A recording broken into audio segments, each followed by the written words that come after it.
Welcome to Catholic Answers Live, the program where you participate with your questions about apologetics and evangelization, including the most important theological, spiritual, moral, and social issues facing the world today. Call now with your question for today's guest. Toll free 1-888-31-TRUTH. That's 888-318-7884. Now, from San Diego, Catholic Answers Live.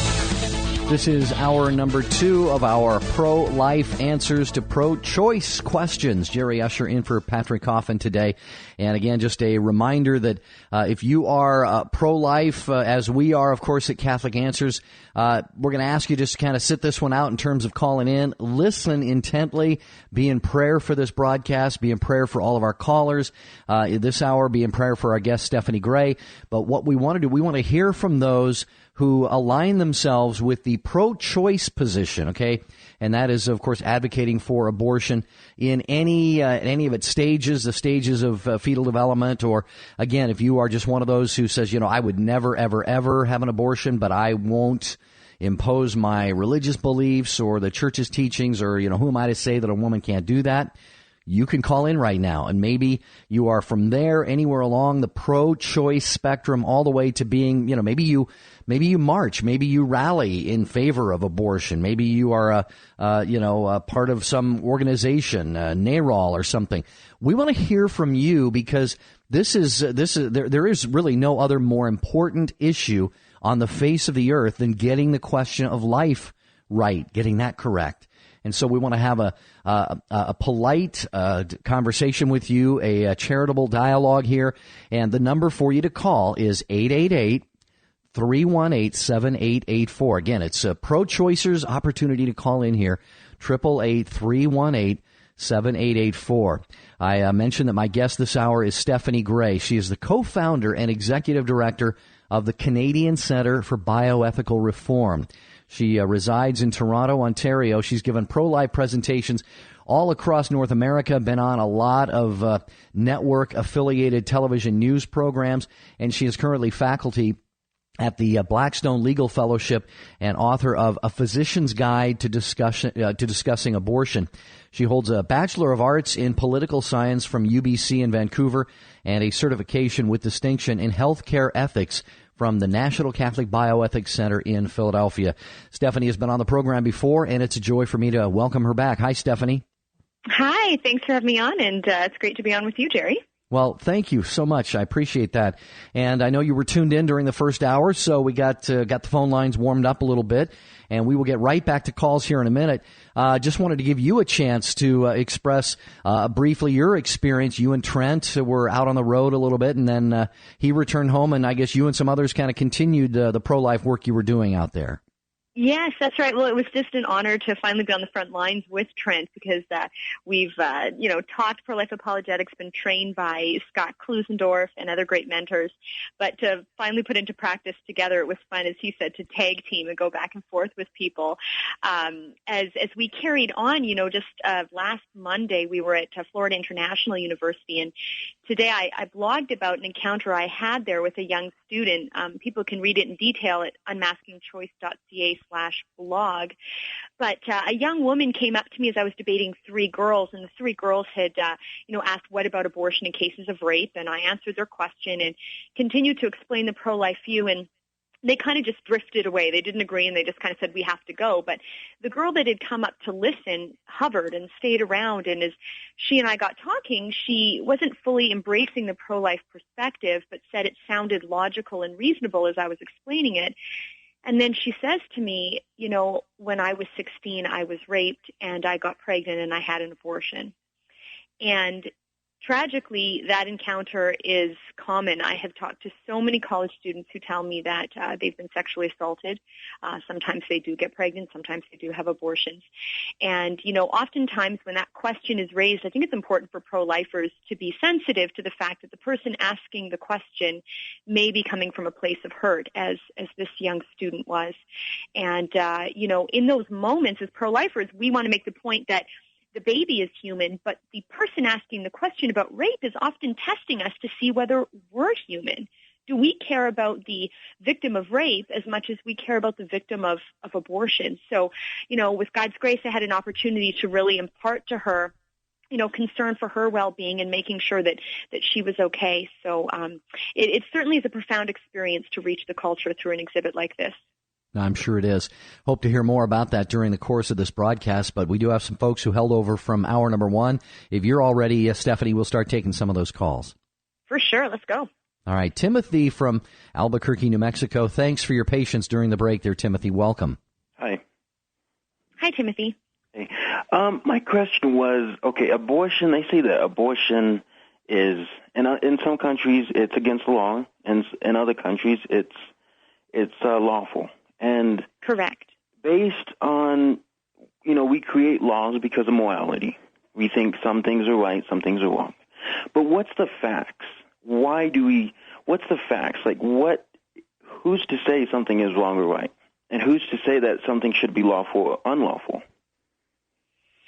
Well, you raise an important question, Timothy, and I think that's why people, and Trent would talk about this more, but people who come from an atheistic perspective will have a difficult time coming up with a reason why we should say anything is wrong. If you believe in a higher power, you believe that higher power has standards with which we should conform our lives. And yet, there are some, you could say, moral standards that some would argue we just know through intuition. Doctrines about equality, the idea that all humans have a right to life, some would argue is just something you know through intuition. It's a self-evident truth. So would you, for example, say that the claim that all members of the human family have the right to life is a reasonable claim to hold? Would you say that is, Timothy? I would say neither. I would say it's neither. So it's not a reasonable claim to say all members of the human family have the right to life? No, well, I'm not saying it. They have the right or neither the right. Well, let me ask you this. If someone were to murder a 2-year-old, would you say that is wrong and should be unlawful? Well, that's the thing, is that even if I do think it's right or wrong, it's going to happen anyway, if things are against the law, it doesn't matter if it's against the law or not. It's going to happen still. See, laws don't control us. Morality doesn't control us. And to be honest with you, people act more immoral than moral. And I can certainly agree with you, Timothy, that there are people that break laws because, we see that all the time. Rape is illegal, and there are women who are still raped, as I indicated in my opening remarks. But the fact that some people break laws, does it follow that we should therefore have no laws? What do you think? Well, I think no laws would probably be better because it's about choice. And if someone... Okay, go on.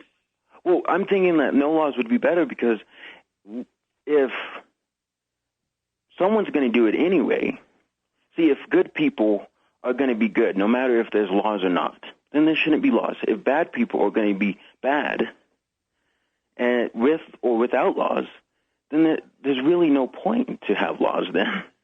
So do you think we should eliminate the law which bans the killing of toddlers because some people may kill toddlers? Well, it's kind of like, and please answer my question, Timothy. Do you think that we should eliminate the law which bans the killing of toddlers because some people will kill toddlers? I don't think it matters. I think... do you really want to be known as a person who does not think we should have a law banning the homicide of toddlers? Well, it's going to happen no matter if there's laws or not. I know it's going to happen, Timothy. You and I both know it's going to happen. So but I guess I'm saying I'm not... Do you think the law should be on the side of protecting the vulnerable, even if it's not always successful? Or do you think the law should be on the side of not protecting the vulnerable? I guess, I don't really look at the law protecting. I don't look at it like something that's protect. I look at law as something that takes freedom away. You know what I mean? Okay, so since we have a law against the killing of toddlers, Mm-hmm. Are we therefore taking the freedom away of the killers? Well, I guess you could look at it either way. How do you define freedom, Timothy? I guess freedom is a choice.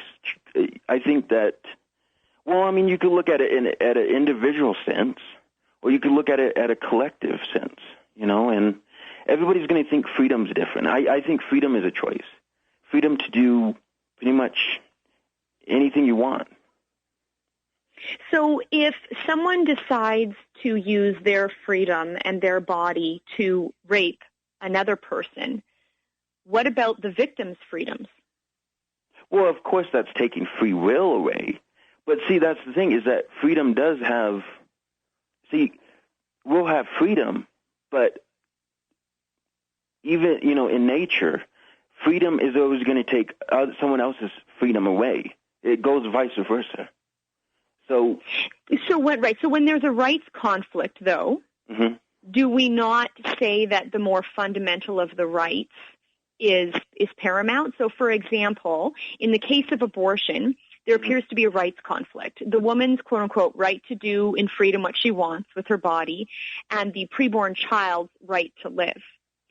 But we need the latter right, the right to live, mm-hmm. our lives, in order to exercise any other rights, such as the freedom to do whatever we want. And even then, I would actually define freedom as the ability to choose to do that which is right.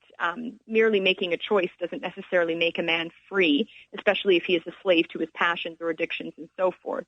But maybe setting that aside and going more fundamentally, if what a woman does with her body in the case of abortion is to allow it to be vilely entered so that an abortionist's instruments can dismember and decapitate another person's body, wouldn't it follow that that would be wrong because someone else's basic rights, that of the right to life, is being violated?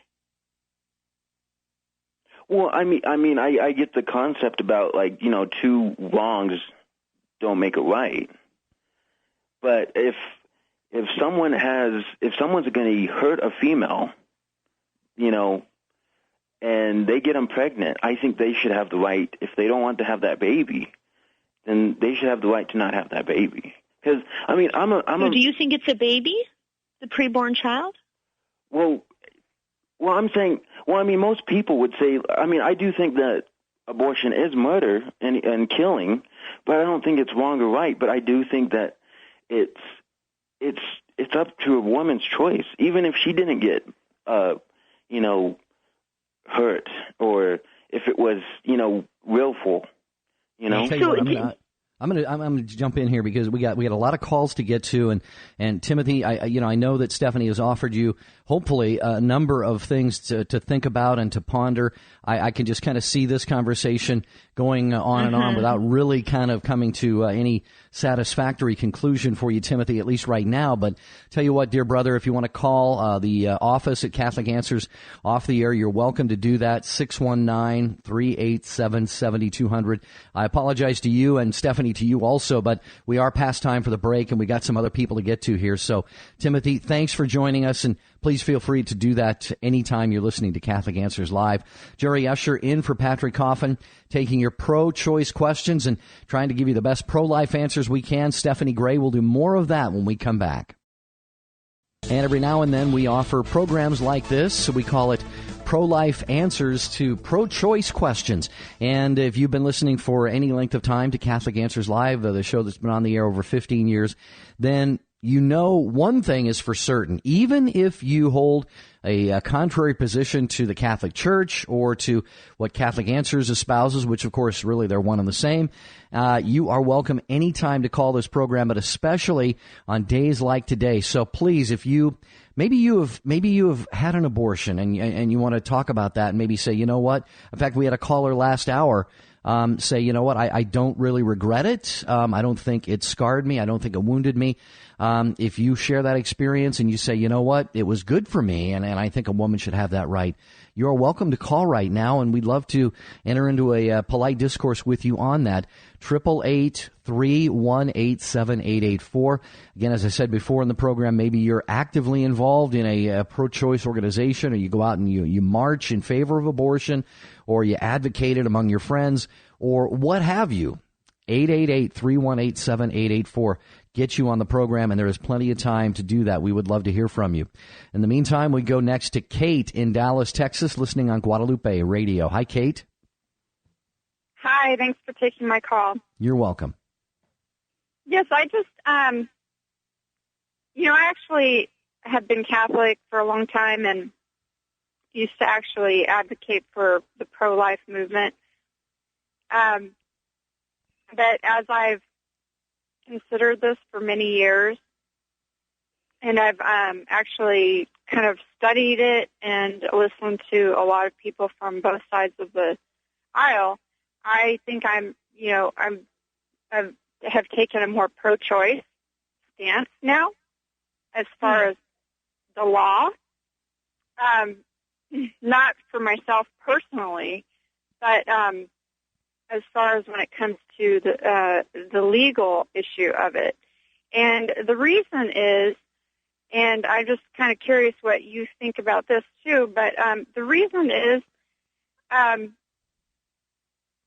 started to see that Catholics sometimes as Catholics we can be very legalistic and very well, we want this law in place. We want this law in place.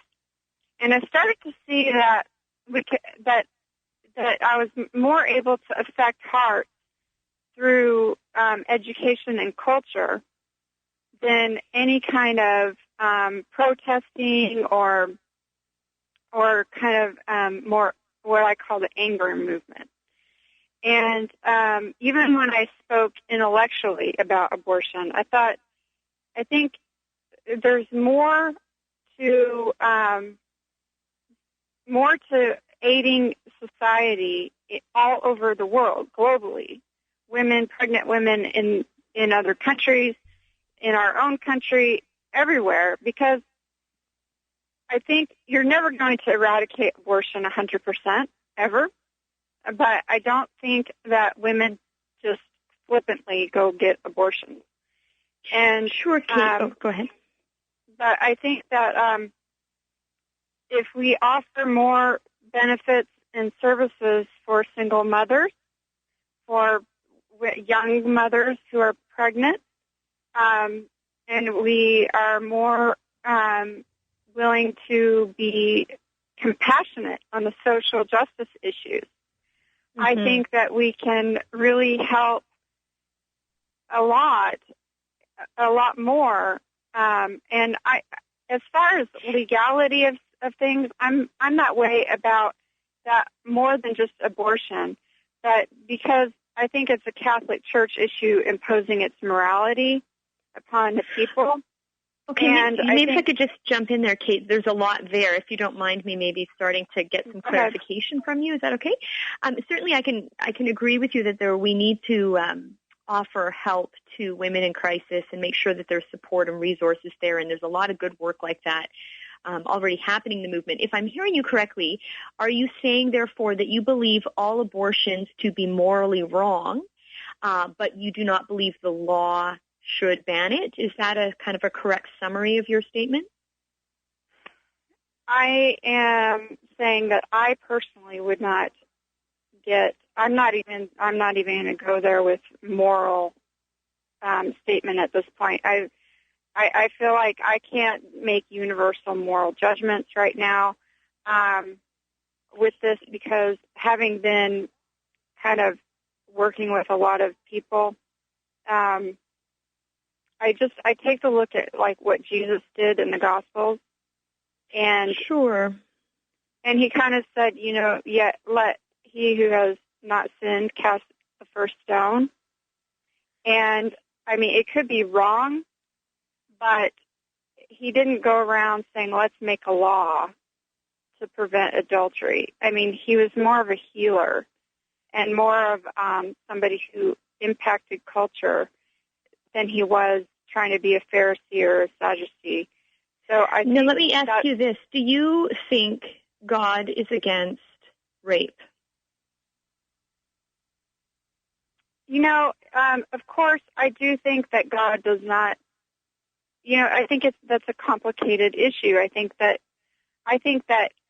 this world has so much suffering and good. I mean, God. Sure, but you can declaratively say, Kate, that God is against rape. Yes? Would you say yes or no to that? I'm not a black God and white person. Rape? I'm not a black and white person.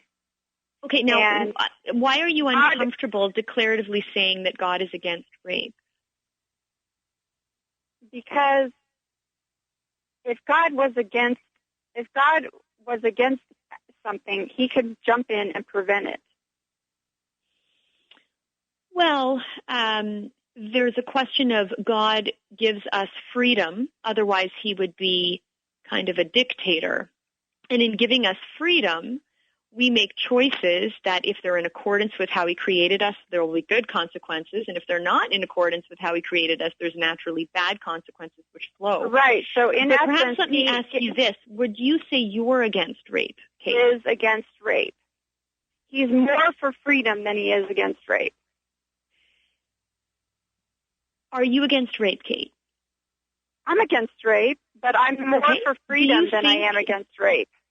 So therefore, do you think we should reverse our laws on rape such that there is no law banning rape so that if a man rapes a woman, he need not go to jail? Guess what? Men don't go to jail for rape almost 99% of the time. Why not? Because laws are for the ruling elite. They're not for the vulnerable. Maybe we could talk for a moment about not what does happen, although we could even debate the claim you just made there. But let's talk about what should happen. All right, and Stephanie, we got a break in about a minute here, Stephanie. So go ahead. Okay. We can. So, Kate, problem with the Catholic just really Church quickly, Kate, should there be a law against rape? A lot of regardless should of and whether don't, but there's not a lot of practicality, and that's why I'm saying that if those but Kate, who why are you shooting uncomfortable and saying? I'm not uncomfortable. Kate, I find it a little distressing that there seems to be a resistance to declaratively say rape is wrong to the point that it should be unlawful. Well, there's our music, Kate. Hold on just a minute, Kate. We'll see if there's a merit in continuing this conversation on the other side of the break with Stephanie Gray. Jerry Usher in for Patrick Coffin. Pro-life answers to your pro-choice questions today on Catholic Answers Live. If you want to join us, here's the toll-free line to get on the air. It's 888-318-7884, and we're coming right back.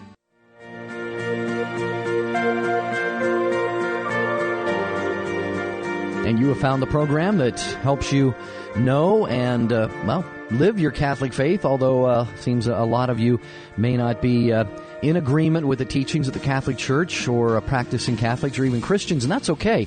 We know that there are a lot of non-Catholics, even non-Christians who listen to this program, and that's why we are here, not just to serve Catholics. Catholic Answers Live has never been about just singing or preaching to the choir. This is really about dealing with, the hard questions that you might have on your mind or your heart. So that's why we offer today this pro-life answers to pro-choice questions with Stephanie Gray. Just a reminder about Stephanie and her work. She's the co-founder and executive director of the Canadian Center for Bioethical Reform, and she is faculty at the Blackstone Legal Fellowship and author of A Physician's Guide to Discussing Abortion. And she is talking with Kate in Dallas. Kate, we got maybe a couple more minutes we can spend on this, and Stephanie, I'll let you go ahead and continue the conversation. Sure, Kate. Just, I don't want to mischaracterize your position. So just as I try to get clarity there, are you saying that not only are you against rape, but you, in fact, do think it should be against the law? Rape?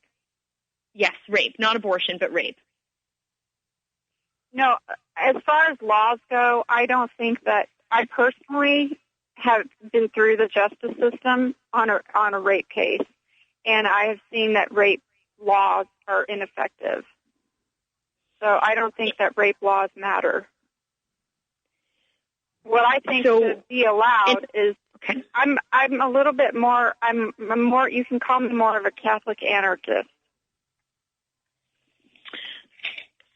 So would you say it's because of a bad experience with the legal system that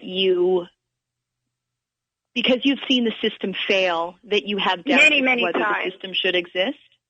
Many times, and I think that it's not just one occasion that has led me to that. It's a lot of study, and that's why I'm more for anarchy instead, with limited state involvement, including limited laws. Now, in the case that, are you yourself a lawyer? Am I a lawyer? Yeah, sorry, when you said you were involved No. in the case, like a legal case? No, I've been helping. I am actually an activist.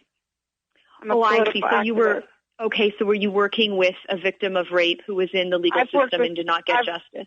I've worked with many, and I worked Are with, you outraged when the victims that you have worked with have not been treated fairly? Is that something that has bothered you? 95% of the time, the rapists do not, through the law, there's no justice because men have, a lot of times the men in power have more,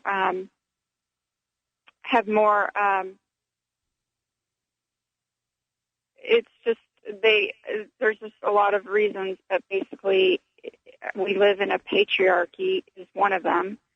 And so you would say, though, that the fact that the men do not have consequences for the women they have raped, some of whom you've worked with, would rightly be classified as no justice?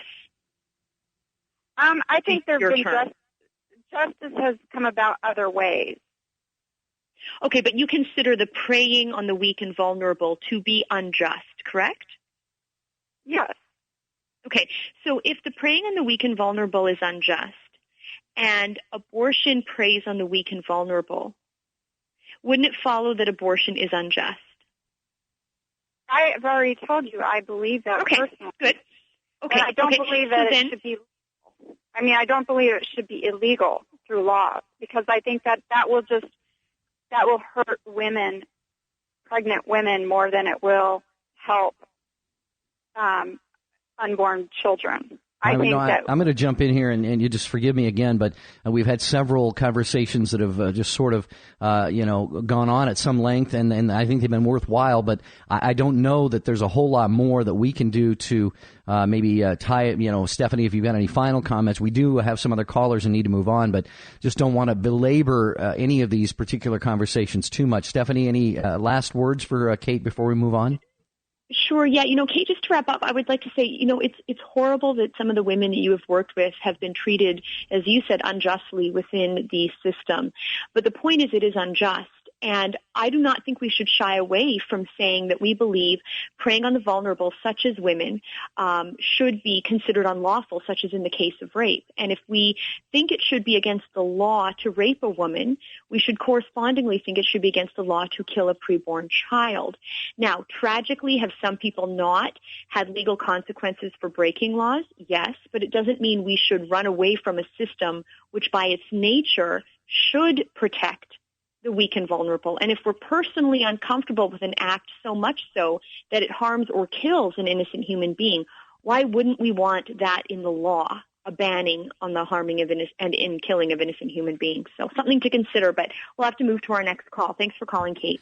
Kate, God bless you. We'll keep you in our prayers and ask that you would do the same for us here. Going to go to Dennis in Minot, North Dakota. Dennis, thanks for calling this afternoon. Hey, how are you guys doing? All right. How are you? Good, Dennis. Pretty good. I just had a kind of a question and maybe a backup after it. I guess my question is, what happens to aborted babies or fetuses, whatever you want to call them? Where do they go when they die? I guess is what I'm asking. Good question, Dennis. Dennis, we don't know 100% for sure, but we want to trust in God's mercy that they would get to heaven, but we don't know for sure.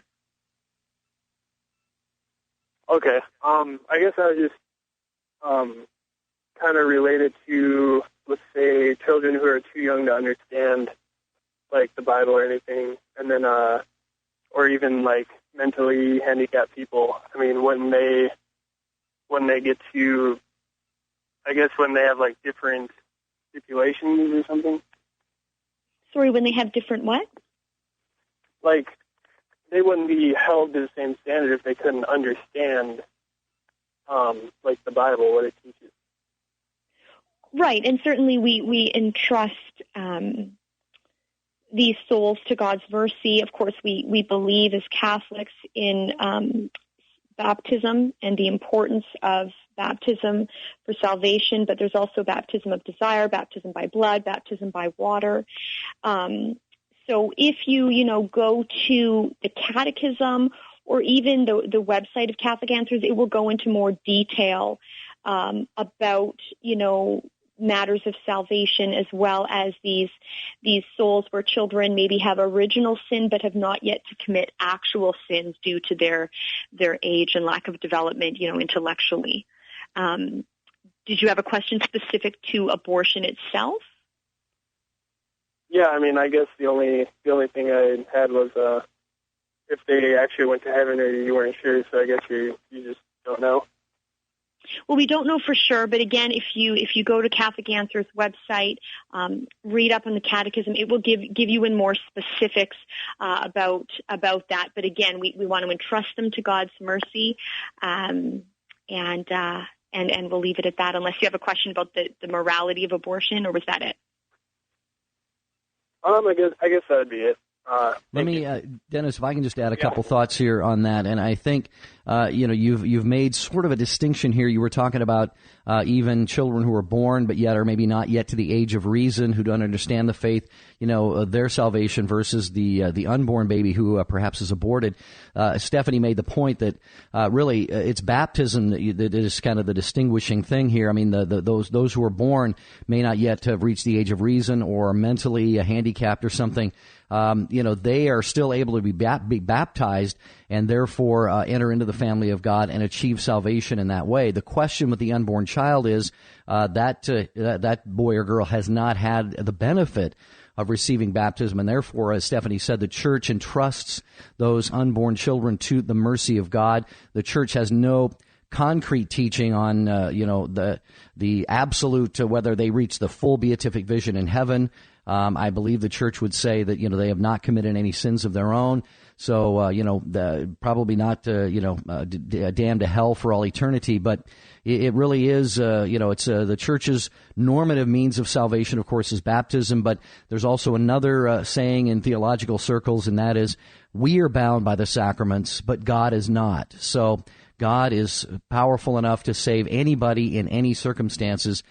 We just have to certainly try and see that all people receive baptism and the other sacraments, if at all possible. So I don't know if that's any help to you, Dennis, or if you have anything else you wanted to bring up. Yeah, I guess that's pretty much all I wanted to know. So. All right. Well, thank you, Dennis, for the call. We appreciate that. Gilbert in San Antonio, you will be up next. Don in Chicago. Any other pro-choicers? You define yourself. Do you identify on the pro-abortion side of the life issue? Get on board. We got time to get you on this program, Catholic Answers Live. Our number, 888-318-7884. All right, we're in the home stretch here of this 2-hour pro-life answers to pro-choice questions broadcast. Jerry Usher in for Patrick Coffin. Right back to your calls for Stephanie Gray. I've just got to get a bit of a personal plug in here. I have a Saturday afternoon program myself called Vocation Boom Radio. It airs at 5 p.m. Eastern, 2 Pacific time on all of these affiliates of EWTN and also on Sirius Channel 130. And we have the great honor tomorrow morning, Pacific time, 9:30 Pacific time. We are going to be taping a show to be aired on April 20th with Cardinal Raymond Burke of the Vatican. He is the prefect of the Apostolic Signatura. It's kind of the highest court at the Vatican. And His Eminence has made himself available for a show taping. I'd love to have him on a live show, but it'd be a Saturday late night in Rome. So tomorrow morning, 9:30 Pacific time, and my friend Matthew Tushinsky, who is engineering this broadcast, he also helps out with me on Vocation Boom Radio. So the number you call to be on this program, you are welcome to call. You won't be able to hear the show live anywhere tomorrow. You can hear it if you call in and want to ask a question while you're waiting on hold. But we're going to talk priesthood and priestly vocations with Cardinal Raymond Burke tomorrow. We'll get into his vocation story and a lot more about promoting and cultivating priestly vocations. And you're welcome to join us if you have a question for the Cardinal tomorrow morning. Again, that's 9:30 a.m. Pacific time at 888-318-7884. Back to our topic here of pro-life answers for pro-choice questions. Let's go to Gilbert in San Antonio. Hi, Gilbert. Hi. How are you doing? I'm doing well. Good. Go ahead. You're on with Stephanie Gray. Yes. Well, first of all, I'm Catholic. And second of all, I do align myself up with the party that does support abortion. I realize that it's wrong, but I feel like the other caller had said, that we should enforce our belief on everyone in the entire nation. I sort of feel that our nation is sort of set up for this, and in a way it is a failure. But my question is more of a moral or an end of a question. I guess during the final judgment, I'm thinking way ahead of time, but will I be responsible for the souls that got aborted for aligning myself up with the political party that does support abortion? Well, you ask an important question, Gilbert, and I think it is a reminder that we are responsible for what we don't do and for what we do to be a voice for the vulnerable and those in need. Maybe I could shed more light on your question about, when you come face to face with God by asking you this: are you against stealing, Gilbert? Yes. Do you think there should be laws against stealing? Yes. Does the Catholic Church teach you that stealing is wrong as well? Yes. Okay, so you see that the Church shares a belief that our society shares, which is that stealing is wrong. Right. Now, the Church also teaches you that killing is wrong, correct? Correct. So why would you not want to support a law that would ban the killing of all humans and not just some humans, and therefore align yourself with a party that would protect all humans and not just some? I see what you're saying. The only thing with that is, if I look at the other party that is another option, I see that they're heavily on the death penalty, and then I feel like with every person's death is tragedy. Sure. And if you look at church teaching on the death penalty, it does permit it, but explains that if we can prevent someone from being a threat to society without the death penalty, then we should certainly use those other means. But unlike the death penalty, abortion is declaratively condemned because the child is innocent. So let me ask you this. Would you acknowledge that someone who gets the death penalty is guilty? Would you agree, Gilbert? Yes. And you're against killing guilty people in the case of the death penalty? I think it's on a case-by-case basis. Okay. But now, would you say you're against killing innocent people? I would be against killing innocent people. You would be. So if you are generally against killing guilty people, but against killing innocent people, let me ask you this. Does abortion kill guilty or innocent people? It kills innocent people. So I'm not saying we should kill guilty people, but what would you say is more serious? Killing innocent people with our laws, or having consequences that may be the death penalty for those who have committed crimes such as murder? Yeah, I would say the latter. You think it's more serious to kill innocent people or to kill guilty people? All right. Have we lost you, Gilbert? No, I'm here. Okay, there he is. Okay, go ahead. Yeah, I see the fundamental point in what you're describing there. Okay. I just feel like, I don't know if you watched the I don't want to get political, but the vice president's view on abortion is kind of my view right now on abortion. You personally oppose, but you don't want to have a law? Right. Is that correct, Gilbert? Because of the way our country is set up for that, the freedom of everyone. But remember, Gilbert, or let me actually not remember. I didn't ask you this. It was another caller. But would you say that we should have laws against the killing of toddlers? No. We should not kill toddlers. Oh, we should not kill toddlers. So therefore, we should have laws which ban the killing of toddlers? Right.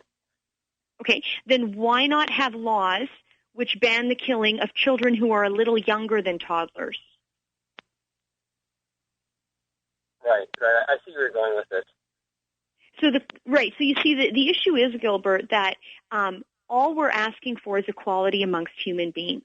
If we believe that all humans are equal and that we particularly will not permit the killing of born children without legal consequences, then why would we ever say it's okay to kill preborn children without legal consequences when the only difference between a preborn child and a toddler is age? Right. Do you want to live in a world that permits age discrimination?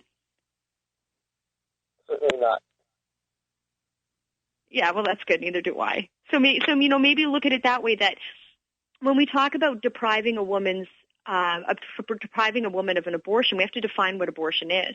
And because it's the direct and intentional killing of an innocent human being, well, we should deprive a woman of the ability to do that in the same way we would deprive a woman or a man of the ability to kill a born human being, because we believe that we all have the inalienable right to life. Well, Gilbert, so I know that Stephanie has given you some things to think and perhaps even pray about there, and we invite you to do that, and certainly invite you to call our program here anytime. Going to try to get to a couple more calls here. We have Rose calling from Las Vegas, Immaculate Heart Radio listener. Rose, thank you for calling. Hi. So I've got a big mess here. I guess I would say that my position is one of cognitive dissonance. I am post-abortive.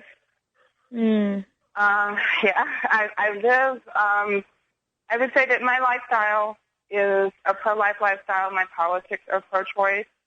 And the reason being, and everybody said it in one way or another about not wanting to put my morals on someone else, but also I remember being in a discussion with some people about abortion and the church, and someone had said, well, it's okay in the case of rape, and I said no. And then someone said, well, it is okay in the case of like danger to the mother's life. And then someone else said, no, that's not. That shouldn't be allowed. And then I thought, because my brain, I thought, well, what if a person was raped? And I know this really doesn't have to do with the church per se. I think it was just what that other person said, but it was very triggering for me. If a person was raped, and if their life was in danger and they weren't able to have an abortion and they would die, basically, as far as I'm concerned, if a person was impregnated by a rapist and they weren't able to have an abortion, if their life was in danger, then that would be the same as the rapist should actually be considered a murderer. But I believe that people who commit rape, that they should face capital punishment. I don't believe that's just a heinous act. And if they were to be paroled, I think that they should be castrated. Maybe not physically, but chemically. And I think that there should be a way to keep track of them, just like people who are sex offenders. I'll tell you what, Rose, hang on one second. We're just running short on time, and I want to give Stephanie a couple minutes here to give you some thoughts that she might have on this. I apologize. We're running low on time, but Stephanie, go ahead. We've got about 2 minutes. Sure. Well, Rose, I just want to start by saying, I'm sorry for the loss of your child. And I hope you've been able to maybe tap into some of the resources that the church offers for healing after an abortion with Rachel's Vineyard, Silent No More Awareness, the Sisters of Life. You raise an important concern about something about like the woman's life is in danger. The good news is, though, there are ways to address a medical condition that can arise during pregnancy that don't involve directly killing the preborn child, such as an abortion. So it's actually possible to help a woman without committing an act of abortion.